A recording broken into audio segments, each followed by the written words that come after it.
معلم في إحدى القرى السودانية في منطقة اسمها ريف المناقل، وإخوان السودانيين يعرفونها. هذا المعلم كان يدرس في مدرسة ابتدائية في قرية ريفية، والوضع المادي تعرفون تعبان، وحالة الناس الاقتصادية تعبانة. كان يدرس المرحلة الابتدائية بنات، وخصوصا نسميها حنا في المراحل الأولية، أولى وثاني وثالث، كان يدرس هذه المرحلة.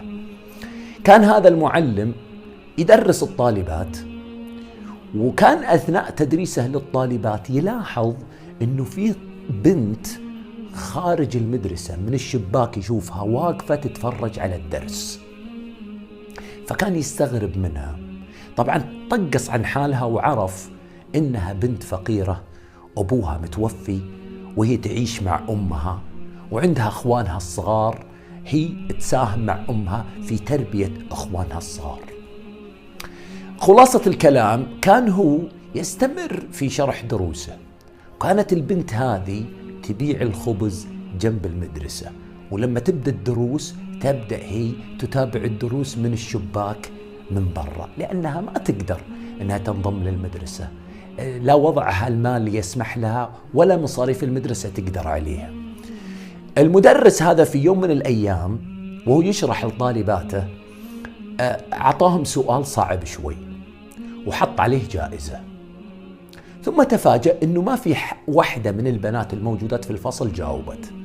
ثم لفت انتباهه أنه البنت اللي خارج الفصل بائعة الخبز قاعدة ترفع يدها، فقال لها قربي يا بنتي قربي، تعرفين الجواب؟ قالت ايوه أعرف الجواب.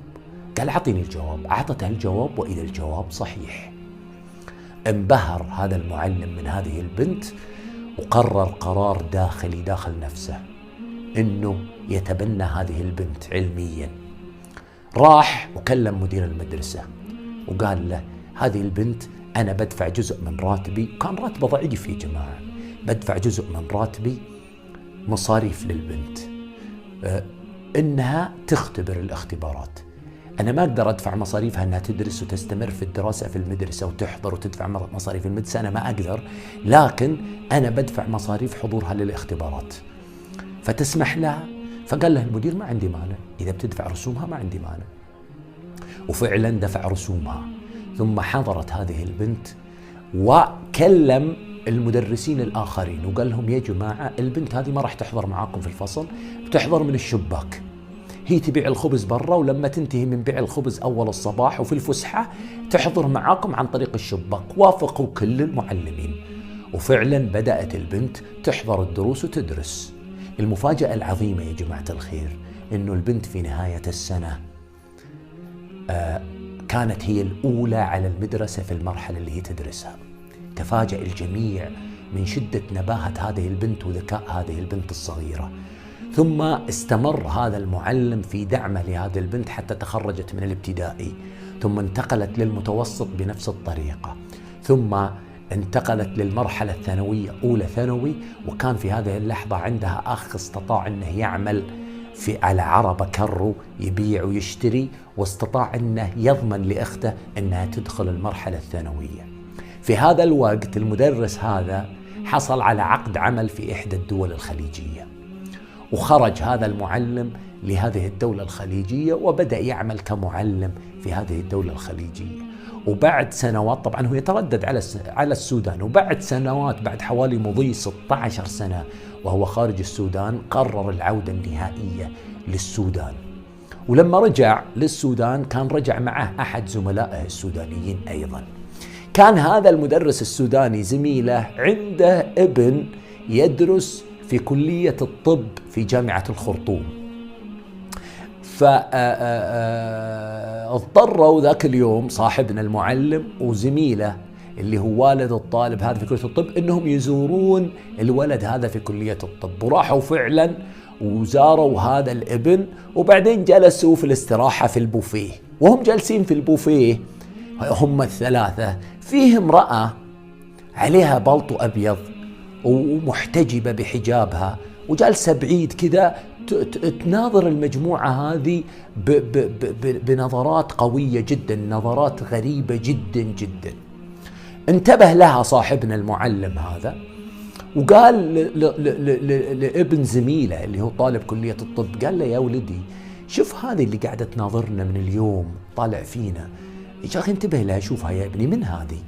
فالتفت هذا الطالب فقال يا أستاذ فلان ما عرفت هذه؟ قال لا. قال هذه البروفيسورة فلانة، هذه أصغر بروفيسورة في الجامعة، وهي تدرس طلاب المستوى السادس في كلية الطب، وهي معروفة بعلميتها القوية. وفي هذه اللحظة وهو على هذا الوضع، وإذا بالمرأة تقوم من طاولتها وتجي لطاولتهم تنكب على رأس هذا الأستاذ وتقبل رأسه. الرجال تفاجأ، امرأة تقبل رأسه وتريد تحضنه من شدة ما هي مشتاقة إليه. قال لها يا أختي إيش الموضوع، إيش السالفة؟ قالت يا أستاذي ما عرفتني، يا أستاذي ما عرفتني، أنا فلان الفلاني، أنا بائعة الخبز، أنا طفلة الشباك عند المدرسة، نسيتني؟ يقول في هذه اللحظة بدأت عيوني تغرق بالدموع. الدكتورة البروفيسورة العالمة هذه اللي يشار إليها بالبنان، أنا ساهمت في صناعتها بعد توفيق الله سبحانه وتعالى، أنا ساهمت بانتشالها وصنعت منها هذا الإنسان الناجح المفيد للأمة، المفيد لوطنه. والله يا جماعة الخير شعور غريب. يقول غرقت في البكاء، حسيت بشعور غريب، نسيت كل شيء سويته في حياتي ولا تذكرت إلا طفولة هذه البنت المسكينة اللي وفقها الله سبحانه وتعالى وأصبحت بهذه المكانة.